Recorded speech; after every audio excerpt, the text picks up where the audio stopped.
আমিও দেখেছি আমার অনেক বন্ধু বান্ধব যাদের সাথে সমাজে চলেছি, তারা কোনো শ্রমিক বন্ধুর সাথে হাত মিলাইলে পরে আবার রুমাল দিয়ে এটা মুছে নেয়। ওই ঘামের গন্ধ যেন তার হাতে লেগে না থাকে। আমার ফিলিংস অন্যরকম। আমি কোথাও গিয়ে যদি কোনো শ্রমিকদের পাই, 2-4 জন হলেও একটু ঝাপটে ধরার চেষ্টা করি। আমি তাদের সাথে চেষ্টা করি একটু বুকটা মোয়ানাকা করার, মেলানো। আমি প্রত্যাশা করি তার এক ফোঁটা ঘাম হলেও যেন আমার গায়ে লাগে, কারণ ওই ঘামটা হলো হালাল রুজির ঘাম। আমার কাছে ওইটা ঘামের দুর্গন্ধ নয়, আমার কাছে এটা আতরের সুগন্ধ। আজকে আমাদের সমাজে মালিক শ্রমিক সংঘাত বিভিন্ন জায়গায় আমরা দেখি। এটা হওয়া উচিত নয়। মালিক পক্ষ উদ্যোগ নিয়েছে বলেই আমার কর্মসংস্থান তৈরি হয়েছে, আবার আমি আছি বলেই মালিক পক্ষের কলকারখানার চাকা ঘুরে। এই নির্বাচনের আগে পরে আমি বিভিন্ন জায়গায় যাওয়ার সুযোগ পেয়েছি। আমি তাদের চোখে মুখে মুক্তির একটা আকাঙ্ক্ষা লক্ষ্য করেছি। একটা জায়গায় খুবই প্রেস্টিজিয়াস জায়গা, খুব সেন্সিটিভ জায়গা, সেখানকার স্বল্প আয়ের চাকরিজীবী যারা, তারা বললো এখানে দাসত্ব প্রথা চলে। আপনারা যদি তাদের বাসায় ক্ষমতায় যান, আমরা ক্ষমতা বলি না, আমরা বলি দেশ সেবার সুযোগ, আপনারা যদি ক্ষমতায় যান তাহলে এই বিষয়টা দেখবেন। আমি জানতে চাইলাম সেই দাসত্বটা কেমন। যা পাইলাম তা দুঃখজনক। নিজের জুতাও পরিষ্কার করে দিতে হয়, সাহেবানের জুতাও পরিষ্কার করে দিতে হয়, খুলে দিতে হয়, পরিয়ে দিতে হয়। যাকে দেওয়া হচ্ছে তিনি তরুণ, যিনি দিচ্ছেন তিনি বঞ্চ একটু বয়স্ক। সবই তো উলট পালট হয়ে গেল। মানবতা থাকলো কোথায়? কোনো বয়স্ক মানুষ, কোনো সমস্যাগ্রস্ত মানুষকে যদি কেউ স্বেচ্ছায় এরকম এগিয়ে আসে খুশি হয়ে সাহায্য করতে, আলহামদুলিল্লাহ, সে আল্লাহর দরবারে সম্মানিত হবে। কিন্তু সে স্বল্প আয়ের মানুষ বলে আমার এবং আমার ওয়াইফেরও জুতার সমস্ত ধুলাবালি তাকেই পরিষ্কার করে দিতে হবে, তার বয়স যাই হোক না কেন। এটা হীনমন্যতা, এটা কখনো মানবতা হতে পারে না। আমরা ওই সমাজটা পাল্টাতে চাই। আমরা একটা কেয়ারিং সোসাইটি, একটা দরদি সমাজ গড়তে চাই, যেখানে প্রত্যেকটা মানুষ প্রত্যেকটা মানুষকে সম্মান করবে, ভালোবাসবে। আজকে আমি এমন সব ভাগ্যবান মানুষদের প্রতিনিধিদের সামনে আছি যাদের সম্পর্কে আল্লাহ রসুল বলেছেন, সমাজের বিত্তশালী লোকদের চাইতে গরিব লোকেরা, রক্ত পানি করে ঘাম জড়ানো লোকেরা, ওই সম্পদশালী লোক ইমানদার হওয়া সত্ত্বেও তার 500 বছর আগে এই লোকগুলা আল্লাহর জান্নাতে প্রবেশ করবে। বাংলাদেশ শ্রমিক কল্যাণ ফেডারেশন কেন্দ্রীয় সংগঠন কর্তৃক আয়োজিত পবিত্র মাহে রমজানের আজকে 12তম রোজার এই দিনের শেষ লগ্নে আয়োজিত ইফতার মাহফিলের সম্মানিত সভাপতি, বাংলাদেশ শ্রমিক কল্যাণ ফেডারেশনের সম্মানিত কেন্দ্রীয় সভাপতি, সাবেক এমপি, বিশিষ্ট আলেমে দ্বীন জনাব মৌলানা আলম শামসুল ইসলাম, মঞ্চে বসা শ্রমিক কল্যাণ ফেডারেশনের সম্মানিত নেতৃবৃন্দ, আজকের পবিত্র এই আয়োজনে উপস্থিত অন্যান্য শ্রমিক সংগঠন সহ সংগঠন সমূহের সম্মানিত নেতৃবৃন্দ এবং উপস্থিত রোজাদার ভাইয়েরা, আল্লাহ তাবারক ওয়া তাআলার শুকরিয়া আদায় করছি যে এই ধরনের একটা বরকতময় পরিবেশে আল্লাহ তাআলা আমাদেরকে একত্রিত হওয়ার তৌফিক এনায়েত করেছেন। আলহামদুলিল্লাহ। আল্লাহ তাআলা তৌফিক না দিলে আমরা এখানে আসতে পারতাম না। দুটি কথা বলা কিংবা শোনার সুযোগ হতো না।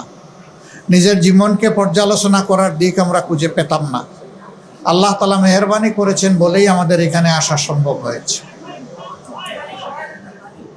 আল্লাহ রাব্বুল আলামিন এই রোজা কি উদ্দেশ্যে নাজিল করলেন, কালামে হাকিমে একটা আয়াতই বর্ণনা করেছেন এবং একটা আয়াতই আমাদের হেদায়েতের জন্য যথেষ্ট।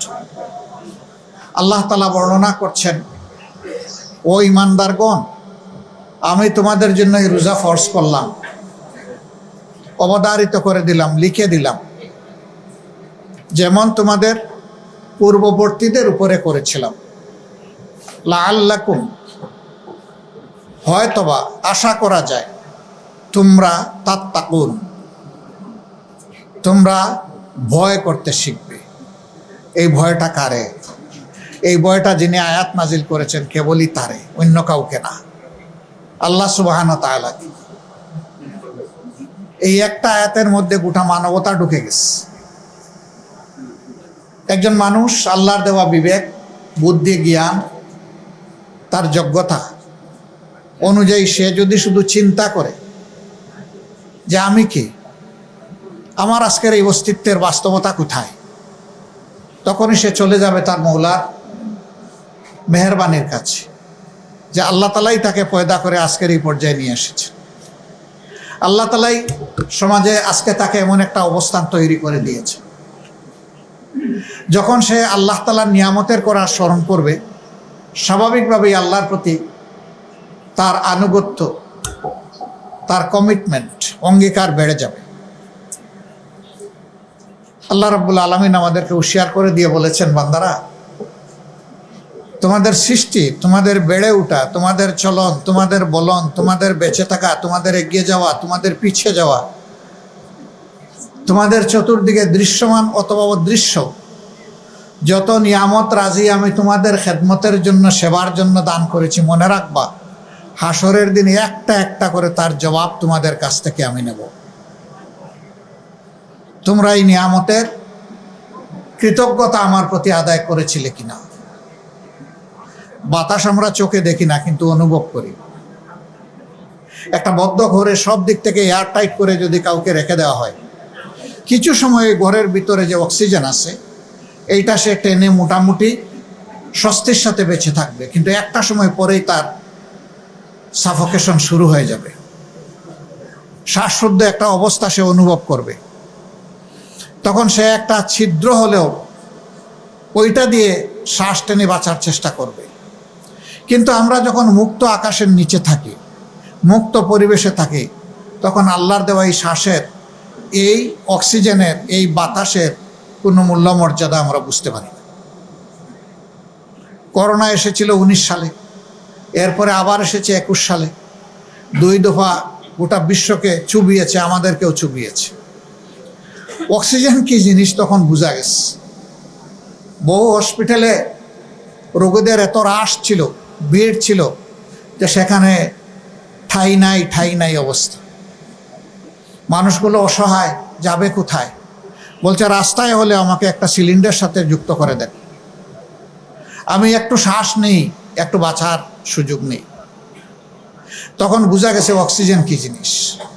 এরকম একটা জিনিসের শুধু উদাহরণ দিলাম, যেটা আমরা দেখি না, যেটা কিনতে হয় না, যেটা আল্লাহ অটোমেটিকলি আমাদেরকে সাপ্লাই ভরপুর করে রেখেছে। এই সূর্যের আলো, আকাশের বৃষ্টি, আকাশের স্বাদ, মাটির বিছানা আমাদের জন্য তৈরি করে দিয়েছেন। আল্লাহ বলছেন আমি এই সবগুলার হিসাব নেব। যিনি সবগুলার হিসাব নেবেন, হিসাব দেওয়ার ভয় যাদের অন্তরে থাকবে, অবশ্যই আল্লাহ তাআলাকে তারা ভয় করবে। এই যারা ভয় করবে তাদের হাতে মানুষ তো অবশ্যই, আল্লাহর সমস্ত সৃষ্টি নিরাপদ।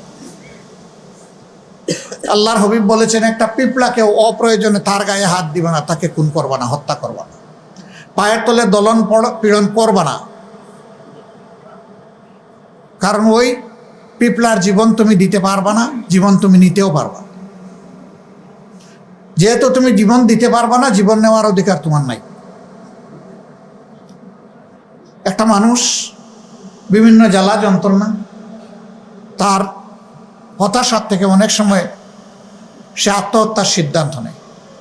পৃথিবীর 2-1টা দেশ তার নাগরিকদেরকে একটা বিশেষ কন্ডিশনের আওতায় আত্মহত্যার অধিকার দিয়েছে, কিন্তু আল্লাহ তাআলা কাউকে দেন। যিনি নিজের জীবন শেষ করে দিবেন, তার জীবনের স্রষ্টা তিনি নন, তারও জীবনের স্রষ্টা আল্লাহ রাব্বুল আলামিন। এই জন্য এই যে আল্লাহর এখতিয়ার ধরে লোকটা টান দিল, সারা জিন্দগি 5 ওয়াক্ত নামাজি, রোজাদার, সাদকা দানকারী, আল্লাহর পথে চলনকারী, সেও যদি এই কাজ করে, তাকে আল্লাহ বলছেন তোমাকে জাহান্নামে যেতে হবে। কারণ তুমি আমার এখতিয়ার নিয়ে টান দিয়েছো, আমার অধিকার নিয়ে টান দিয়েছো। সুতরাং মানুষ যখন চিন্তা করবে যে প্রত্যেকটি এখতিয়ার মূলত আল্লাহ তাআলার মুষ্টিবদ্ধ, ইন্নাহু আলা কুল্লি শাইইন কাদির, কুদরত, ক্ষমতা, এখতিয়ার সব কিছু একমাত্র আল্লাহ তাআলার মুষ্টিবদ্ধ। এ যখন মানুষ চিন্তা করবে যে at the day of final judgement, শেষ বিচারের দিনে আল্লাহ তাআলার মুখোমুখি আমাকে হতেই হবে। ইয়াউমুল কিয়ামা, কিয়ামা মানে দাঁড়িয়ে যাওয়া, সেদিন আল্লাহর সামনে আমাকে দাঁড়াতে হবে। তখন এই মানুষের দ্বারা কোনো মানুষের হক নষ্ট হতে পারে না, ইজ্জত লুণ্ঠিত হতে পারে না, জীবনের উপরে আঘাত আসতে পারে না। অতএব আল্লাহ তাআলা চান যে মানুষ যেন কেবলই তাকে ভয় করে, আর আল্লাহ যেভাবে তার বিধানে বলে দিয়েছেন সেইভাবে যার সম্মান পাওনা তাকে সম্মান করবে, যার ভালোবাসা পাওনা তাকে ভালোবাসবে।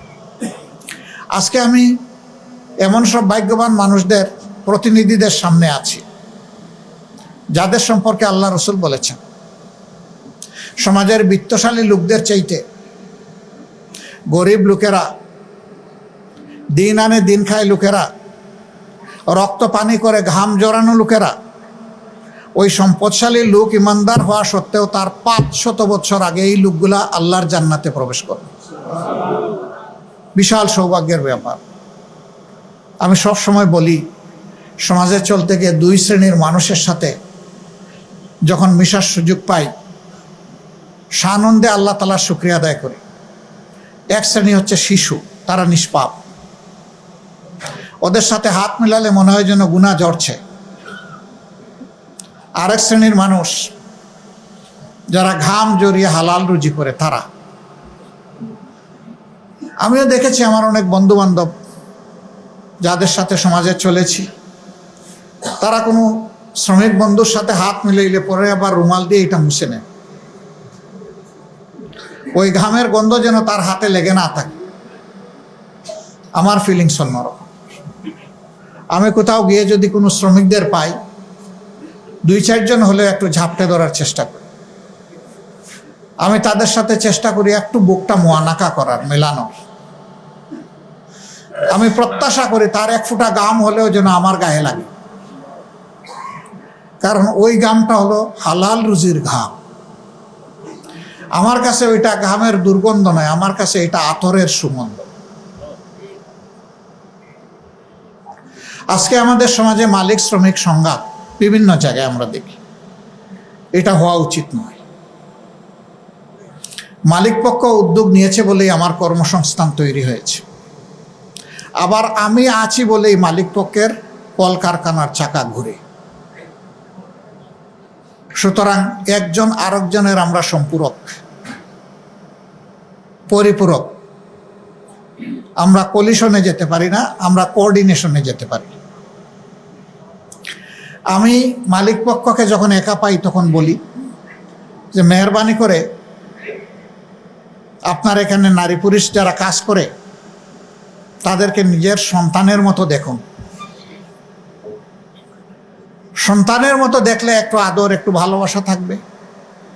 একটু ভুল করলে এটা ইগনোর করতে পারবেন। কিন্তু আপনি যদি শ্রমিকের মতো দেখেন, তাইলে সামান্য ভুল ত্রুটি বিচ্যুতিও আপনি ক্ষমা করতে চাইবেন না। তখন আপনি কঠোর হবেন। আপনি যখন কঠোর হবেন, আপনার সহকর্মী তখন মনে মনে ভাববে আমার সর্বসত্তা যোগ্যতা উজাড় করে আমি দিয়েই যাচ্ছি, কিন্তু মানুষ হিসাবে তার কাছে তো আমার কোনো মূল্যায়ন নাই, আমার জন্য শ্রদ্ধা ভালোবাসার একটু জায়গা নেই।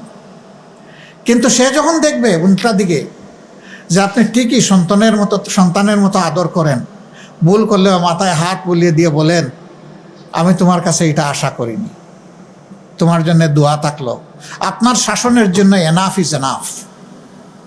আপনি গালি দিয়ে, ধমক দিয়ে, পুলিশে ধরিয়ে দিয়ে, চাবুক মেরে আপনি শাসন করে কোনো বেনিফিট পাবেন না।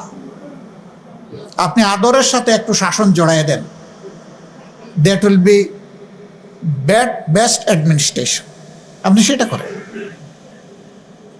আবার যখন শ্রমিক ভাইদের সাথে বসি তখন বলি যে ওই লোকটাকে পিতার মতো দেখো, তাহলে পিতৃসুলভ আচরণ তার কাছ থেকে পাবা।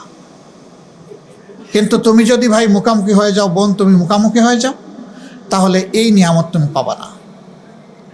আর তোমাকে যে স্থাপনা তোমার হাতে এস্টাবলিশমেন্ট তুলে দেওয়া হয়েছে, তার ক্যাপিটাল মেশিনারি সহ এই সবগুলাকে তোমার সন্তানের মতো তুমি দেখো, তাহলে এগুলার যত্ন নেওয়া, রক্ষণাবেক্ষণ করা, তার বেস্ট ইউটিলাইজেশন করা তোমার পক্ষে সম্ভব।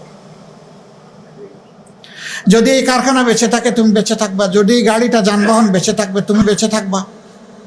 এরকম সমাজের যত স্তরে শ্রম বিনিয়োগের জায়গা আছে, সব জায়গায় যদি আমরা এই সৌভাতৃত্বের সম্পর্কটা গড়ে তুলতে পারি, আমাদের সমাজটা একটা মানবিক সমাজে পরিণত হবে। আমাদের ডাইনামিক্স, আমাদের শক্তি, আমাদের উৎপাদন ক্ষমতা অনেক বেড়ে যাবে। কিন্তু যখন একজন শ্রমিক দেখে না আমার কাজের মূল্যায়ন হয় আমার শ্রমগণ্ঠা দিয়ে, আমার ওয়ার্ক ডেলিভারি দিয়ে, তখন সেও গড়ির দিকে তাকাইতে থাকে কখন আমার সময়টা শেষ হবে। এখানে বাড়তি কিছু থাকে না। সন্তান এবং পিতার সম্পর্ক যদি থাকে, কাজ শেষ হয়ে গেল গিয়ে জিজ্ঞেস করবে আমার কি আর কিছু করার সুযোগ আছে? হয়তো সুযোগ নাই, তিনি স্নেহভরে একটা হাসি দিয়ে বলবেন আলহামদুলিল্লাহ যথেষ্ট হয়েছে, এখন বিশ্রামে যাব, আগামীকালকে ইনশাল্লাহ আবার দেখা হবে। এই পরিবেশটা আমরা চাইলেই সৃষ্টি করতে পারি, কিন্তু মাঝখানে কিছু লোক আছে তারা এটা চায় না।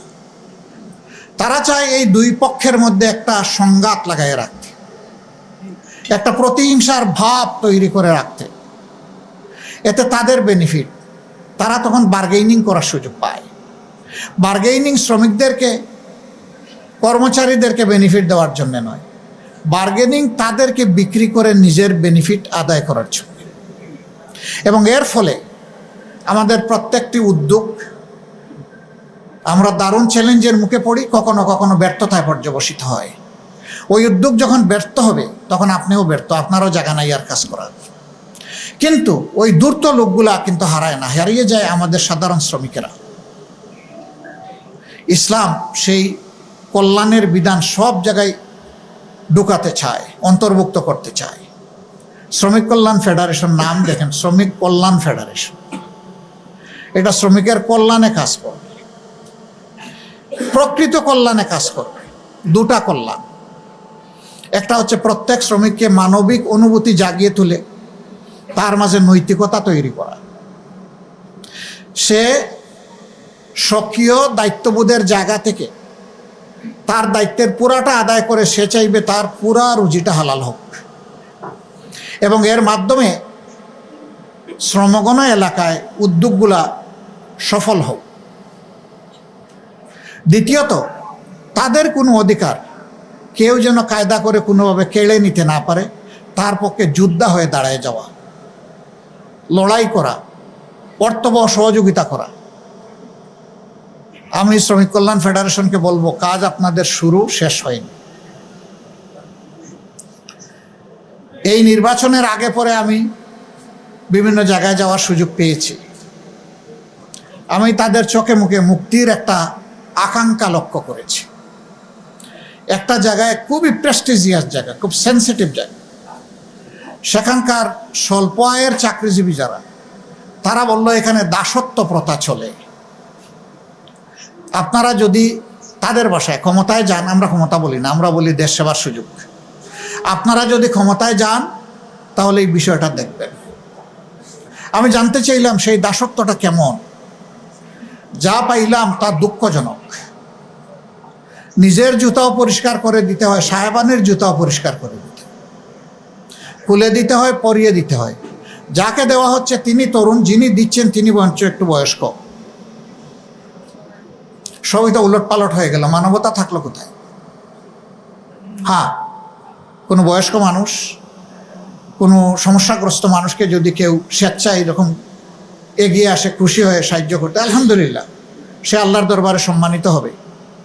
কিন্তু সে স্বল্পায়নের মানুষ বলে আমার এবং আমার ওয়াইফেরও জুতার সমস্ত ধুলাবালি তাকেই পরিষ্কার করে দিতে হবে, তার বয়স যাই হোক না কেন, এটা হীনমন্যতা, এটা কখনো মানবতা হতে পারে না। আমরা ওই সমাজটা পাল্টাতে চাই। আমরা একটা কেয়ারিং সোসাইটি, একটা দরদি সমাজ গড়তে চাই, যেখানে প্রত্যেকটা মানুষ প্রত্যেকটা মানুষকে সম্মান করবে, ভালোবাসবে। তিনি আমার পরিচিত হোক অপরিচিত হোক, for me enough, you are she is an human being. আর কিচ্ছু লাগে না আমার, যে তিনি একজন মানুষ, এতটুকুই আমার কনসিডারেশনের জন্য, তাকে সম্মান করার জন্য যথেষ্ট। আল্লাহকে ভয় করলেই কেবল এটা সম্ভব, অন্যভাবে সম্ভব নয়। আল্লাহকে ভয় করা প্রত্যেকটি মানুষ, তার ফিলিংস হচ্ছে আমার চাইতে বাকি সবগুলো মানুষ ভালো, আমি দুর্বল তাদের মধ্যে, আমি গুনাহগার তাদের মধ্যে। এই ফিলিংস যার থাকবে তার দ্বারা সমাজ যুগে যুগে উপকৃত হবে ইনশাআল্লাহ। শ্রমিক কল্যাণ ফেডারেশনের হাত ধরে শ্রমিক অঙ্গনে সেই পরিবেশ তৈরি হোক, সেই মানুষ তৈরি হোক, আমরা দোয়া করি। এবং তাদের আউটস্ট্যান্ডিং ক্যাপাসিটির কারণে যারা উদ্যোক্তা মালিক পক্ষ আছেন, তারাও আরও বেশি মানবিক এবং দায়িত্বশীল হন তাদের সহকর্মীদের প্রতি, কারখানার প্রাণ শ্রমিকদের প্রতি। আমরা সে দোয়াটুকু আল্লাহর দরবারে করি। আল্লাহ তাআলা সবাইকে সুস্থ রাখুন। আল্লাহ রাব্বুল আলামিন এই রমজানের বরকত আমাদেরকে দান করুন। রোজার ফজিলত সম্পর্কে আমি একটা হাদিস এখানে পড়েছি। রাসূল করিম সাল্লাল্লাহু আলাইহি সাল্লাম ইরশাদ করছে, আস-সাওমু লি, আল্লাহ তাআলা বলেন রোজা আমার জন্যে, ওয়া আনা আজজি বিহি আও আনা আজজি বিহি, আমি নিজেই এর বিনিময় প্রতিদান, আমি নিজেই সওয়াব আমার বান্দার জন্য, অথবা আমার নিজের বরকতময় হাতে আমার বান্দাকে আমি তার উপযুক্ত প্রতিদান দেব। আল্লাহু আকবার। রাসূল আকবর সাল্লাল্লাহু আলাইহি সাল্লাম জুমার খুতবা দিতে উঠতে একদিন 3 বার বললেন আমিন আমিন আমিন। সাহাবীদেরকে জিজ্ঞেস করলেন, আজকে এই 3 বার আমিন আমিন বললাম, এই ব্যাপারে তোমাদের কি ধারণা? সাহাবীরা বললেন, এই জীবনের প্রথম এটা শুনলাম, আগে কখনো এটা লক্ষ্য করিনি, আল্লাহ এবং আল্লাহ রাসূল ভালো জানেন। তিনি বললেন, এইমাত্র জিবরিল আমিন আমার সাথে মুলাকাতে এসেছিলেন, তিনি 3টা দুঃসংবাদ দিয়ে গেছেন। নাম্বার 1, যে মানুষ রমজান পেল কিন্তু নিজের গুনাহ খাতা পুড়াইয়া ছাই বানাইতে পারল না, জিবরিল আমিন বললেন তার ধ্বংস হোক, আমি বললাম কবুল হোক, আমিন। এরপরে তিনি বললেন, ওই লোক ধ্বংস হোক যে রাসূল করিম সাল্লাল্লাহু আলাইহি সাল্লামের পবিত্র নাম শোনার পরে তার প্রতি শ্রদ্ধা নিবেদন করে, দরুদ পেশ করে না, আমি বললাম আমিন। ওই লোক ধ্বংস হোক যে জীবনে তার মা পেল, বাবা পেল বৃদ্ধ বয়সে, অথবা কমপক্ষে একজন পেল, কিন্তু মন ভরে তাদের সেবা করে নিজের জন্য জান্নাত নিশ্চিত করতে পারলো না, সে ধ্বংস হোক, আমি বললাম আমিন। 3টা বিষয় সমাজে খুবই সিগনিফিক্যান্ট। সম্মানিত ভাইয়েরা, রোজা যেন আমাদের জন্য ধ্বংস হয়ে না আসে, এই রোজা যেন আমাদের জন্য রহমত হয়ে এই জমিনে থাকে, আমাদের অন্তরে ঢুকে। আল্লাহ তৌফিক দান করুন। সুবহানাকাল্লাহুম্মা ওয়া বিহামদিকা আশহাদু আল্লা ইলাহা ইল্লা আনতা আস্তাগফিরুকা ওয়া আতুবু ইলাইক। আসসালামু আলাইকুম ওয়া রাহমাতুল্লাহি ওয়া বারাকাতুহু।